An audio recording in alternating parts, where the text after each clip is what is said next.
But again, this is your so-called civilization.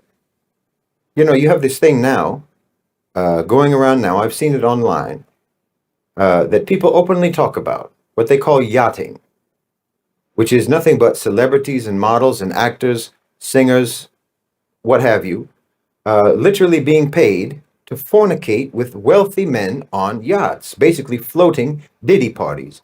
And no one's offended, no one is outraged. Somehow for you, this is not disgusting. Because the lottery mentality of the West, you all hope to one day be one of those rich men on one of those yachts. Because you just take it as a given that this is the sort of thing that the rich get up to. And the only reason you don't get up to the same kind of debauchery and the same kind of predation as the rich is just because your finances prevent you. Not your morality, your finances. I mean, do you see how this looks to a Muslim? I mean, we see your social media platforms, Instagram, X, what have you, Facebook.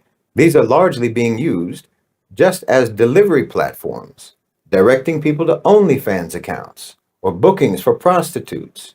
Your whole popular culture hypersexualizes women, glorifies violence, condones prostitution, promiscuity, drug use, drinking, pimping, gangsterism, and crime.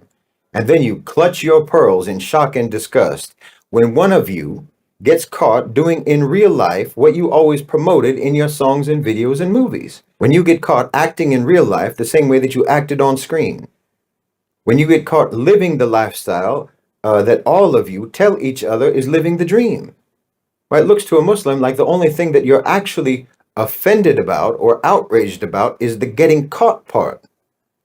But then, like I said, you just use those opportunities as a chance to pretend to be disgusted by the behavior of people whom you made rich because they promoted that same behavior in their songs and movies and videos.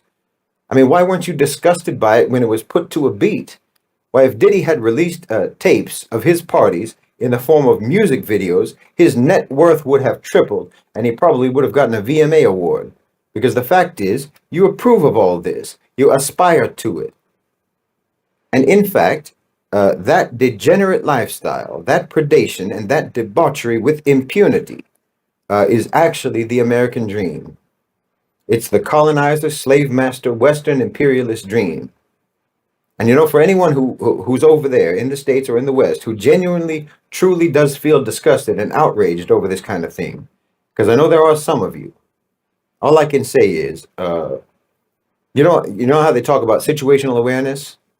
You know, having that awareness of your surroundings and what's going on around you so that you can be alert to any threats or dangers nearby. Well, let's call this civilizational awareness.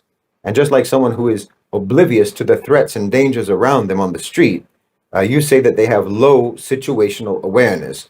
Well, you have low civilizational awareness because you are truly walking around in a cloud of propaganda and indoctrination and obliviousness about the reality of the so-called civilization that you live in.